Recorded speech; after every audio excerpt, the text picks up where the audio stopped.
People look at you, Jack, as somebody who's made it. You figured it out, and they look up to that.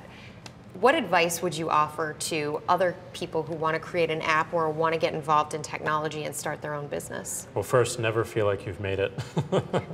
You have to constantly innovate. You have to constantly push yourself. You have to constantly raise the bar.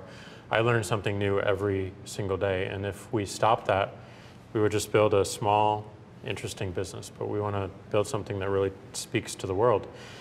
I think the biggest thing to do, the hardest thing to do, is start.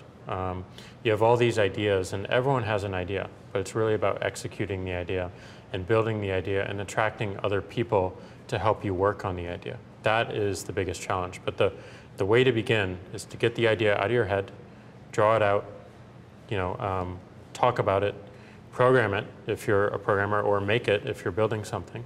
Is there a first mover advantage in general in technology? I think there is, but I mean, you see with any technology that there is always room for disruption, even with the supposed first movers of 5 years ago, right? So like, MySpace, as an example, was a first mover in many regards, and then Facebook came in and was another first mover.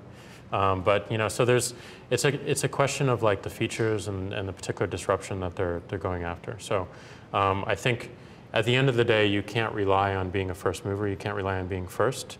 You just have to rely on constantly bettering yourself and constantly, staying ahead of the game. Which thing have you done along the way that you consider to be the biggest mistake that if you could go back and change, you would do differently?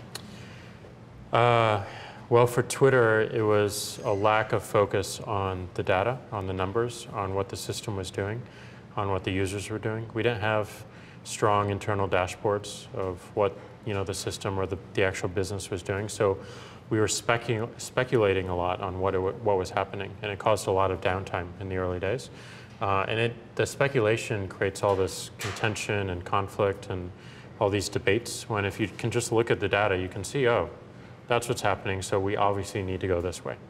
So for Square, the first thing that I wrote was an admin dashboard that we could see everything that's happening in the business. So you solved that problem. Were there any mistakes that you made with Square that if you could change? No mistakes. Not one mistake. Not one mistake.